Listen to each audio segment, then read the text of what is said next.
Good morning, HTMC members and friends. We welcome you to the second regular meeting of our fall season.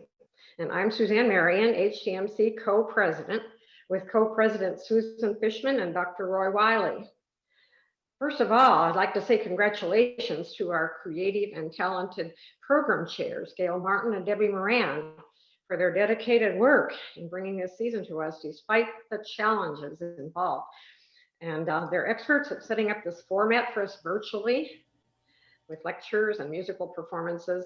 And best of all, some tutoring of those of us who are less technologically gifted. Greatly, greatly appreciated. We welcome today our guest speaker, Sara Faust, founder and owner of Faust Harrison Pianos in New York City. She will speak to us today from New York. First on our program today is an outstanding young pianist from Houston, Wendy Zhou. Wendy was 6 years old on March 6, 2020, when she won first place in our Rochelle Liebling-Cahan competition for child piano prodigies. She is the youngest winner of this 16-year-old competition. And she's now 7 and is a second grade student at Pico Davidson Elementary School in Katy, Texas. She began her study of piano at age 4 with her mother, and then continued study with Dr. Ying Zhang, who is one of our HTMC performing members. Wendy has brought her music to retirement communities. She also enjoys the violin, swimming, and drawing.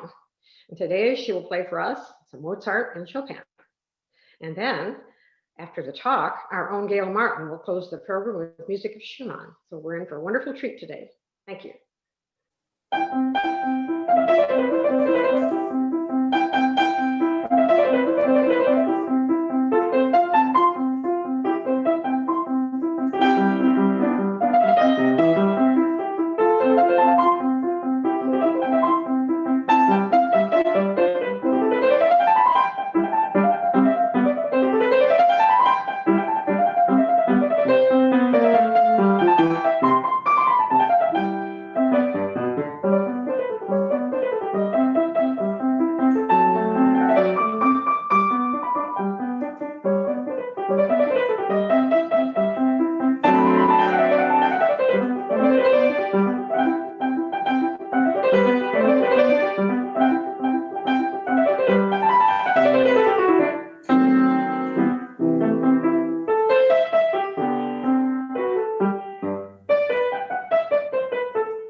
That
was gorgeous, gorgeous. And everybody's clapping. By the way, you guys have reactions button, and you can actually do an applause. I can put a little applause symbol in my corner. So Wendy, everyone's applauding you. That was amazing.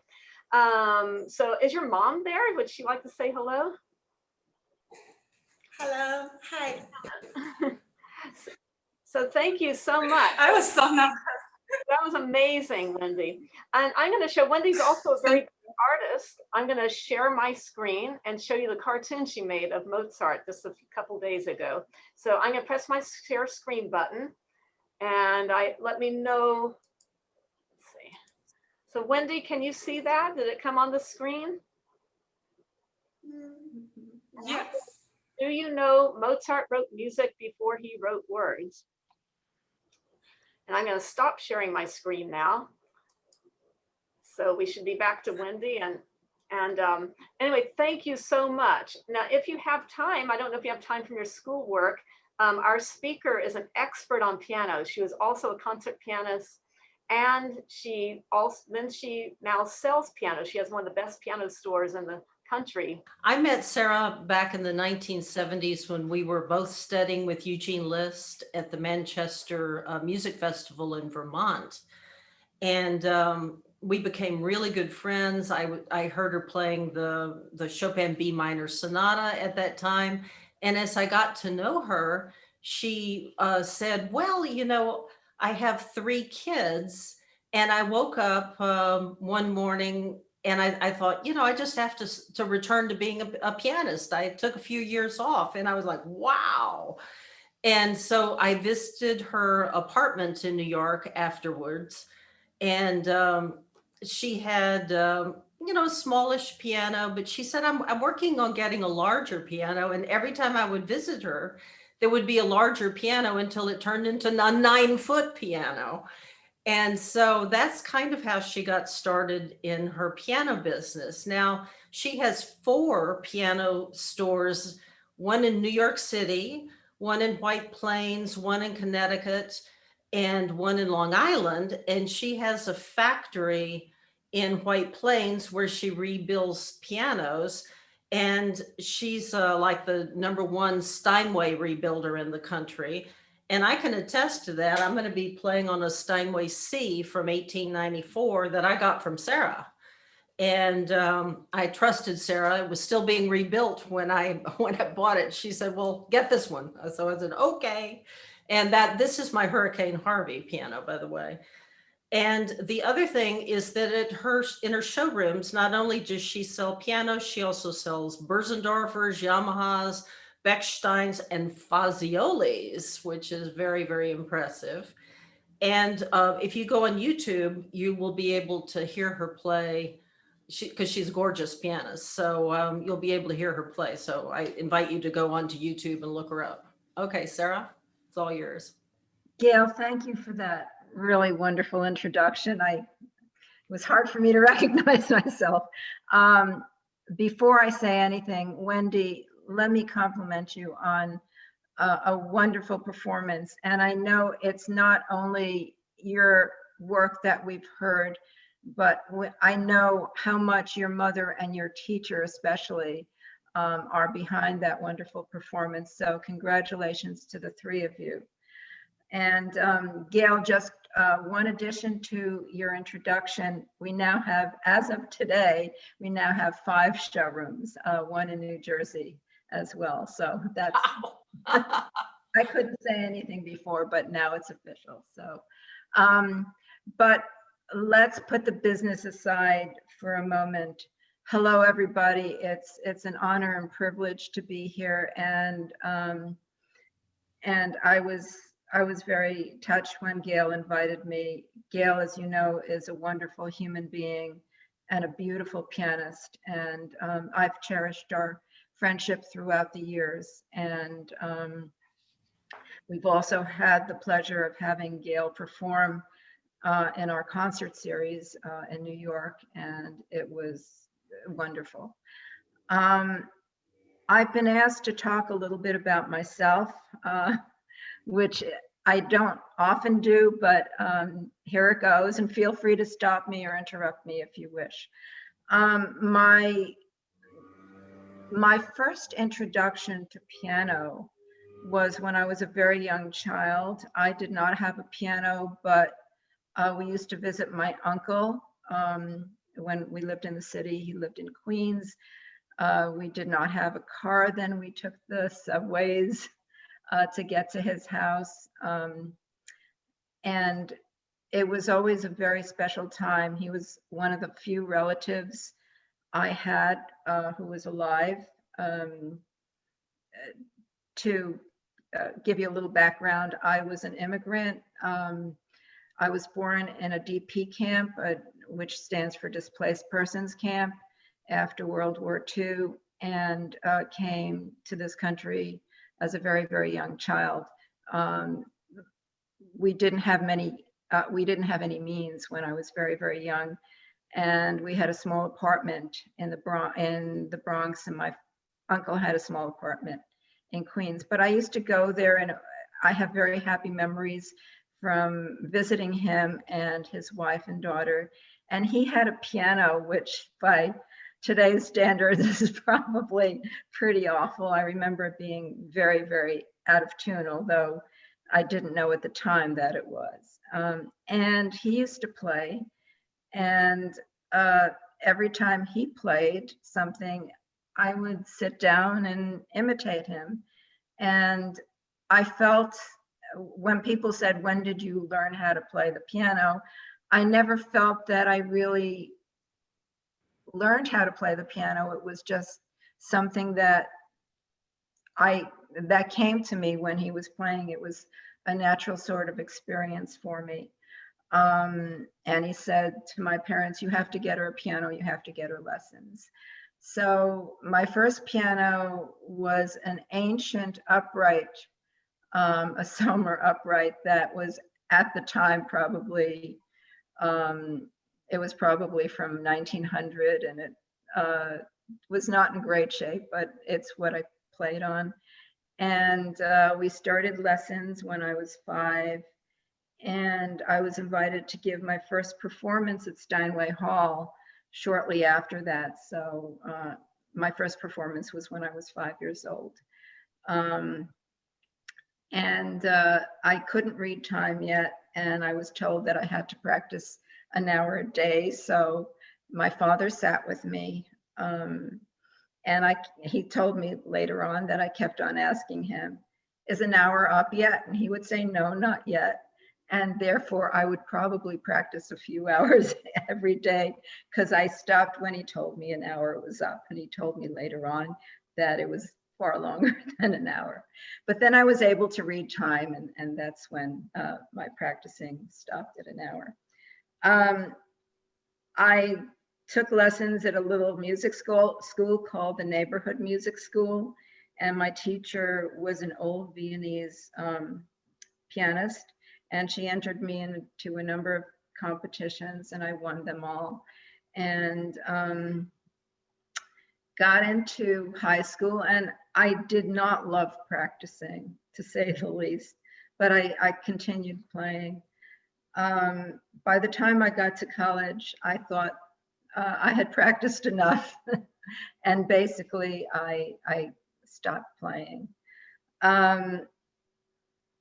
After my third daughter was born, when I was in my mid-20s, I had married my high school sweetheart, and while we were going to school, we started having children. So after my third daughter was born, I woke up one day and said, "Hey, I want to be a pianist."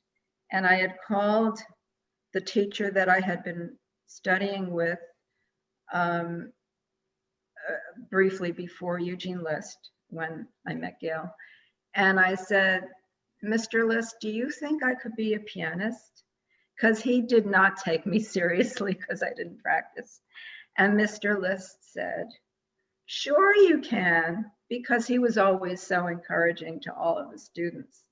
I did not know that until later that he wasn't being serious, but because he told me that I could be a pianist in my mid-20s, I really started practicing. And that was the first time in my life that I started practicing.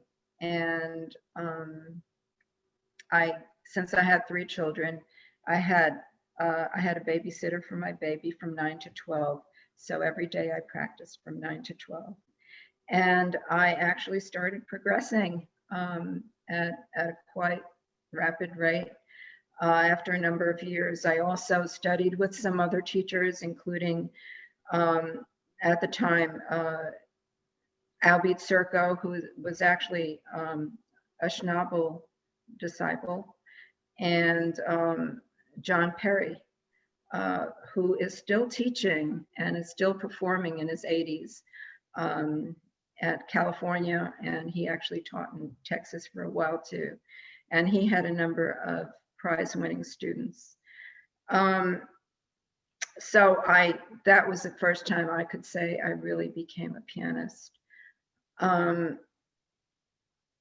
I started entering competitions, and I was very fortunate enough to be the winner of a number of them. One of the competitions was Concert Artists Guild, which is still in existence. And I was a finalist with the pianist Barry Douglas. And although they only gave generally 1 pianist prize per competition, we shared first prize there, and we each got a New York debut and management. And so I had a career going forward for quite a while after that. At about the same time, I realized that I did not have a good piano. I needed a good piano. And we lived in a New York City apartment. And at the time, I would buy a piano that needed some work, sell the one I had, and each piano was a stepping stone for me.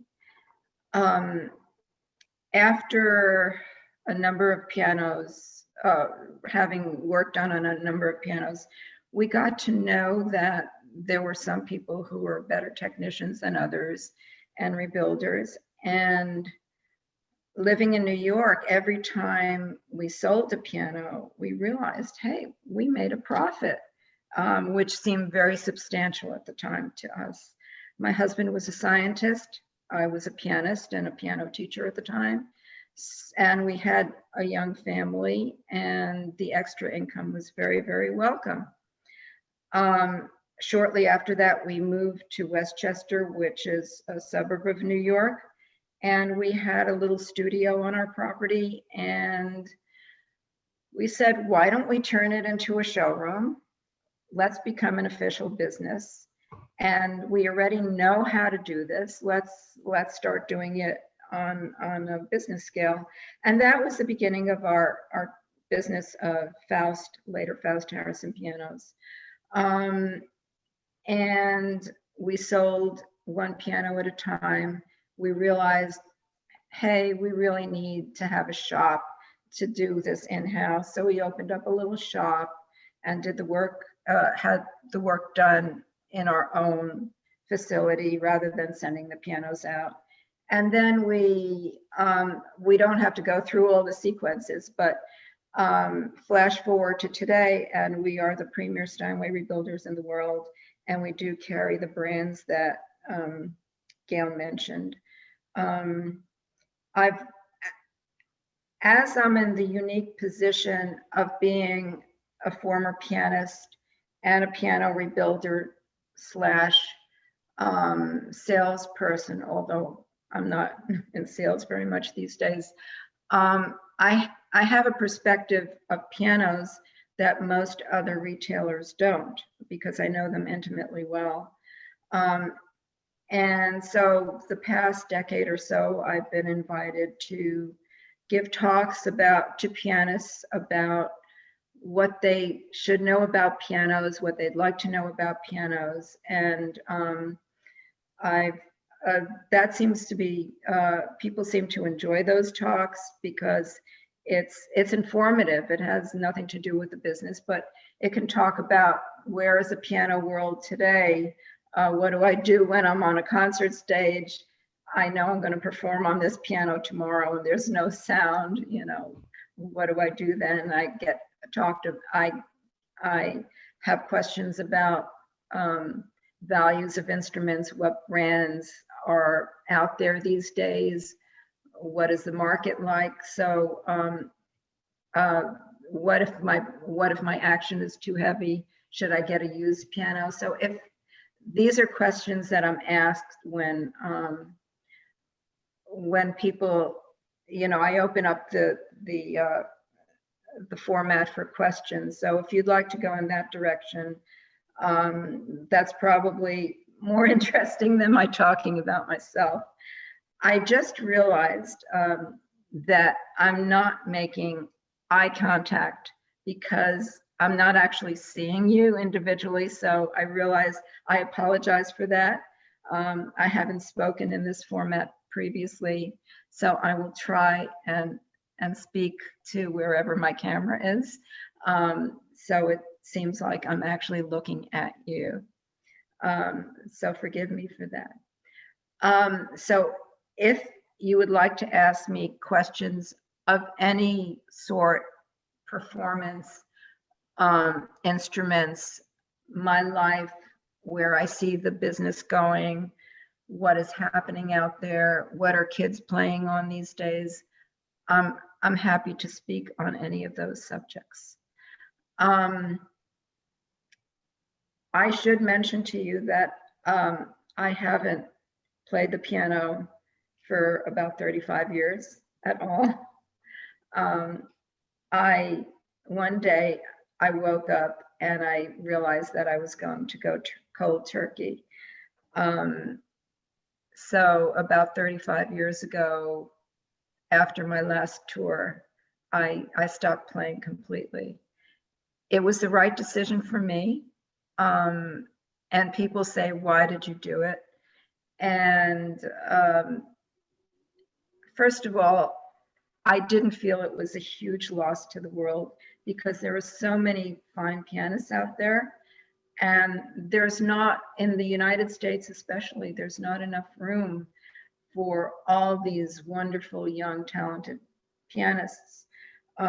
So I didn't feel that I was needed in that respect.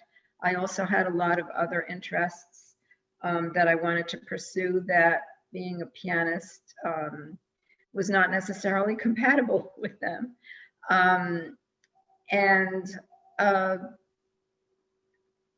Also, I never liked to practice. So it was something that I love music. I love playing. Music really moved me. It's something that will always be part of my life. But with the performing aspect of it, it required that I seriously practice. You cannot be a part-time pianist. You're a pianist, if you're a performer, you're a pianist 24/7. And I felt that for me personally, that was a very big part of my life, but it was not the only part of my life. So I did stop playing 35 years ago. I have not practiced since. I do demonstrate pianos. I mean, I can still play enough to sit down and play something, but I can't really play anymore. And I really admire pianists who have the dedication and the dedication, the willpower, and the love of music to make it be as large a part of their lives. You become a pianist. A pianist is who you are. It defines you in so many ways. And I did not feel that I really deserved to be, you know, considered in that league as I had many other interests as well. So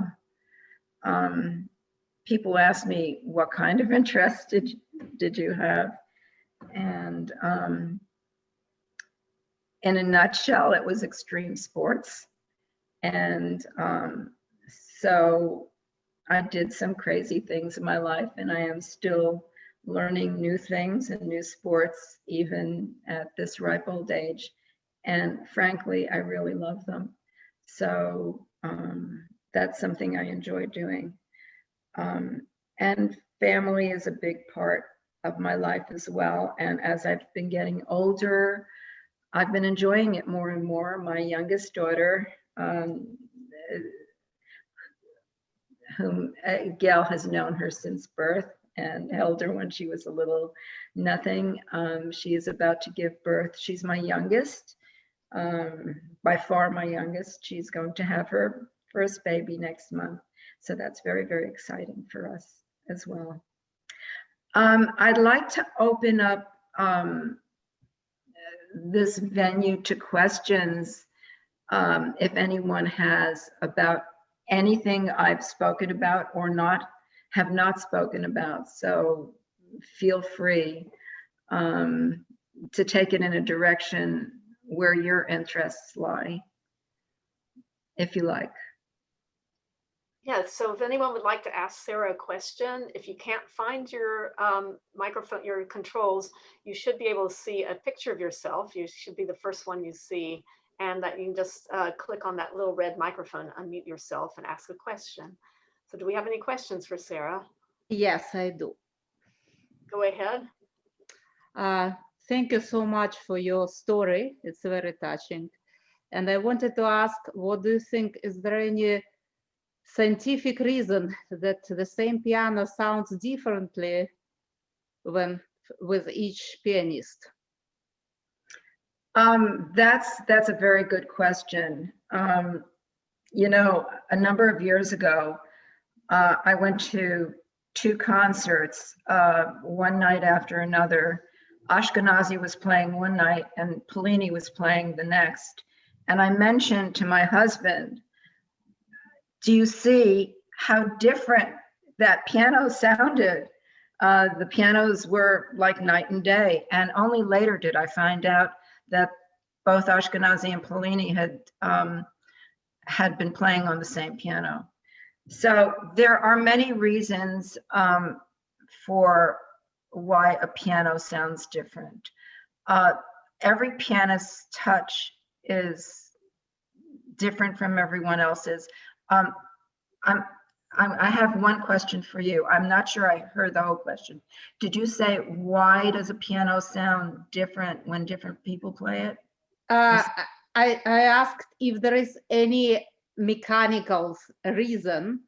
Is there anything, can we explain theoretically how the sound of piano can be changed, depends on touch? Because we say this pianist has colors, but the action of the hammer is the same when we press it, right? Like some people say we only have loud and soft, and those idea of colors are our illusion. Do you think it's an illusion, or it's there is explanation It's absolutely not an illusion. And you can test that out because if the same two pianists will play on an electric piano, they will sound pretty much identical. But the piano has, and different brands and different pianos have this to a greater degree. It's what we call color in piano. And the notes have many, many overtones. Now, if you have a soft sounding piano, the range will not be as great and the colors will perhaps not be as great as in a brighter piano. And the way a piano is touched can have a huge impact. For example, with Gayle Steinway, when she plays, she can get many different sounds out of it. She can play very quietly and she can play very loudly, but in between, she can get different textures as well, because sometimes when she plays the key, she goes all the way down to the bottom slowly. Sometimes it's with a greater speed. And the way she touches the piano will have a huge impact on the color of the sound. And it's hard to describe color as it is. If you imagine the color spectrum, it's just as difficult. I'm looking out the window and seeing the fall colors. How would I describe an orange or a yellow to somebody who's not seeing them? The same with sound. It's very difficult to describe it, but when you listen, you can actually hear that some notes sound warmer, some notes, the way you play them can give you more brilliance, and the quality of the pianist has a great deal to do with that. I sometimes cheat because people say, oh, you can make any piano sound good. And to some degree that is true. But then there's also a huge difference among pianos and in the same piano. Very often, if you have a piano in New York, that's very apparent because our temperature and humidities vary so much. So if it's a very dry period, a piano will sound much brighter in New York. And if you don't have good temperature and humidity control, if you have a few very humid days, the piano will sound more muffled. So sound varies as a function of the hammers. Sound varies as a function of how hard the key is to press down. Some pianists do very well on pianos that you could just play on the surface and you can get the sound out immediately. Other pianos, more Steinways than other pianos, you have to get into the key in order to get that sound out completely. So there are so many variable factors. Hammers, how hard the hammers, how soft the hammers, the pianist who's playing, what the action feels like, what the weather is like. And we can't forget about acoustics, because you can take the same piano, move it into another room, or even turn it around 180 degrees, and it'll sound very different. So there are so many variables, and they're all legitimate, but pianos absolutely have color because of all the overtones and how they react with each other. Thank you. Okay. Now, that was a great question. Wonderful answer too. It's a lot like violins are like that too, quite a bit. Any other questions? We probably have another 5 or 6 minutes for questions. Will you, Debbie? This is Janet Frost. I'd like to ask a question. Yes, please go Hi, ahead. Janet. Well, I would thank you very much. I love to hear your life story, which is fascinating, and how you evolved from a 5-year-old, very talented, and realize, well, you had enormous talent, but you didn't want to practice, which sounds very familiar in my family too. But I love to hear your story.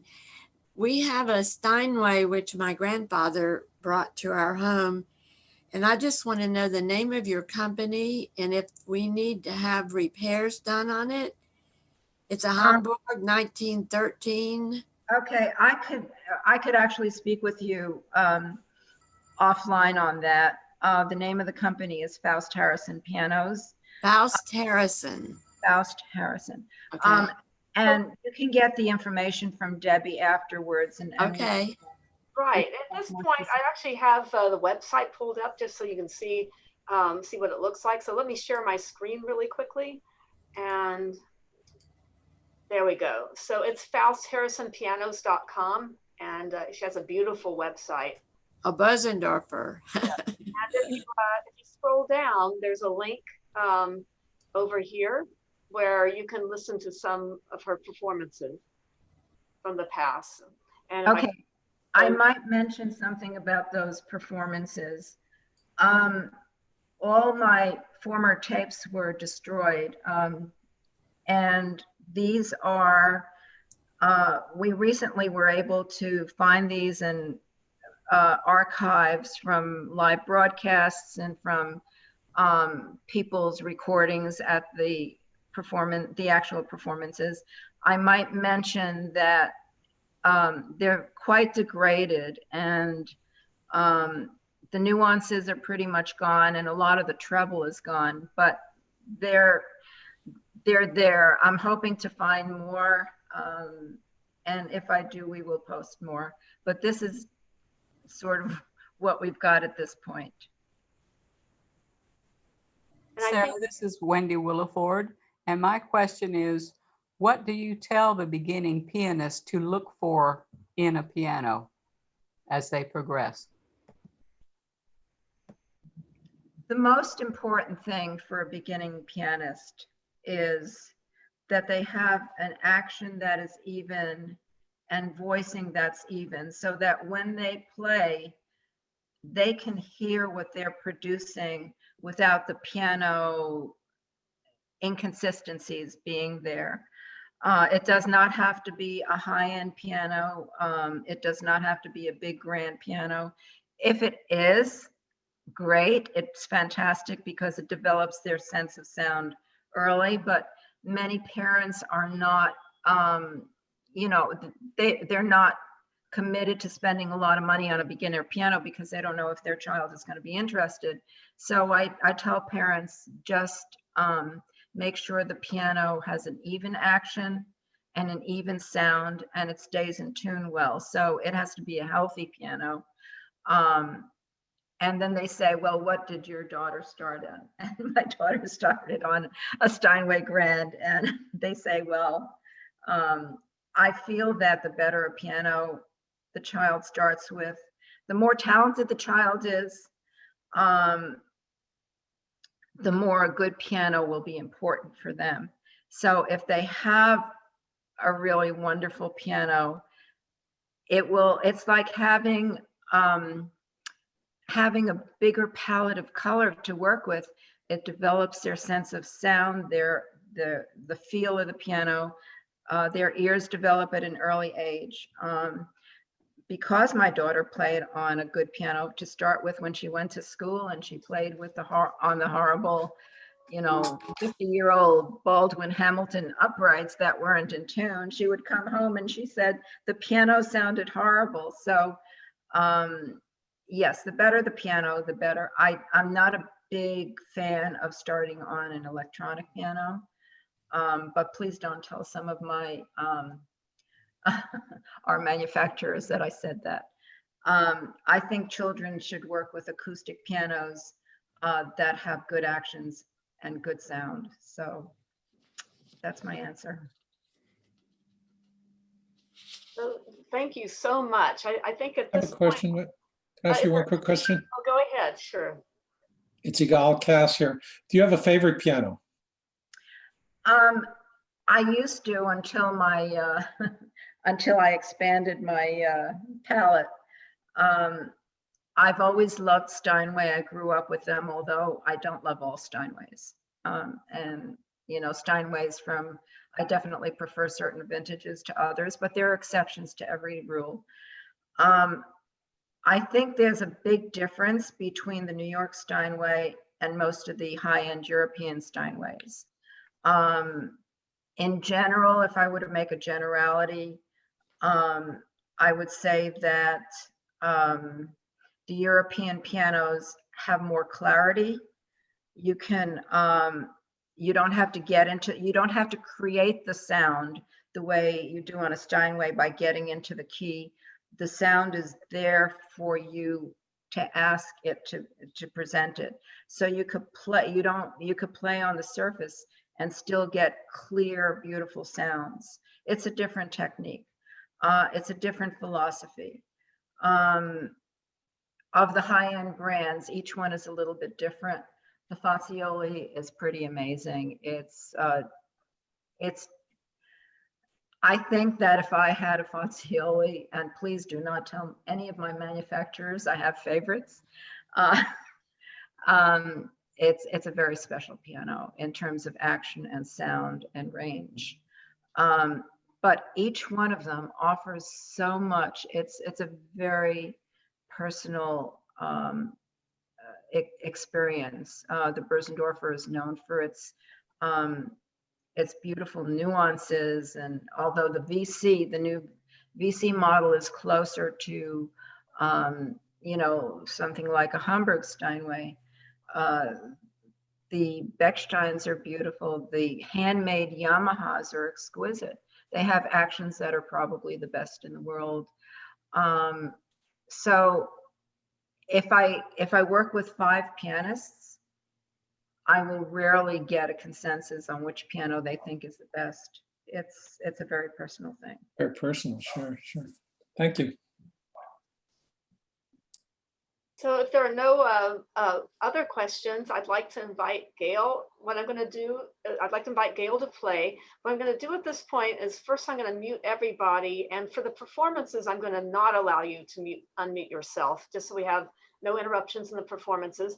I do want to say a little bit about our tech setup for Zoom. When you heard Wendy play, she was on an iPad. And she was using, you must use something called original sound or high fidelity sound. Otherwise it does not work on Zoom at all, because the default for speaking suppresses background noise and evens out dynamics, and you miss a lot of the frequencies that you need for music. Now Gayle has added one other step. She has she got an adapter so she can plug her iPad directly into the back of her router. And that gives a more stable internet connection. And this is low cost to do. So we will recommend that performers, when possible, get a setup to plug into their router. She uses an extra long cord, and she has an adapter. It goes from USB, which is in her iPad, to the Ethernet cable plug-in that you need, which looks like an oversized phone jack. And they even make those for iPhones and Android phones, where it goes from your phone to an Ethernet jack. So we have that opportunity to have very stable internet speeds when we perform. What I'm going to do now is mute everybody, and then I'm going to ask Gayle to unmute.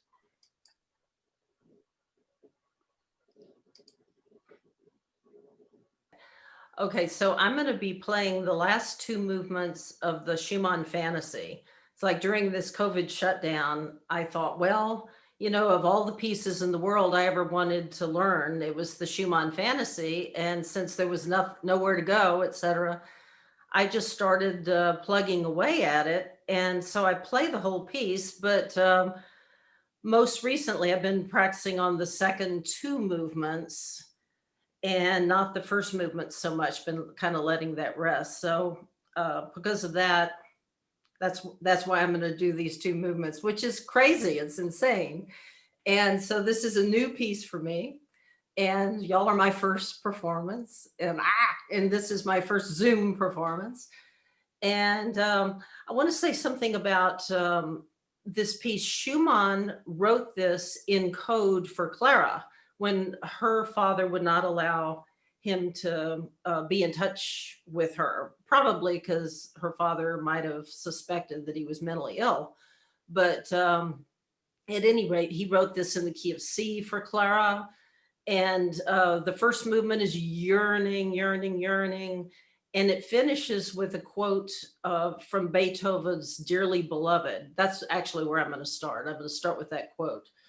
And then the second movement is a march that Schumann wrote because there was a Beethoven monument that was being built. And it's very, just celebrates Beethoven. Now, I don't think that that monument was ever built, but this amazing movement was written, and Schumann kind of stuck it in the middle. The last movement goes back to Clara, and his love for her transcends human love and goes into just the absolute sublime. So I'm going to start with the quote from the Dearly Beloved, then play the Beethoven March, and end up with the sublime love song.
say thank you, Debbie and Gail, for all that you've done. Gail, your performance was magnificent. Debbie, you're just a whiz, and thank you very much for organizing this. And hello to all of our visitors to the meeting and all of our members. If Wendy and Ying are still on, and Wendy's mom, thank you again. It was a fabulous performance. I can't express deeply enough my gratitude to Debbie and Gail for doing this great experiment with us. We wouldn't have been able to do what we're doing. And we're all, like Susie said this morning, we're all still learning, but the learning curve is fantastic. You're doing a great job. And I look forward to November 17th. I hope all of you will come back, including all of our visitors, and enjoy the program.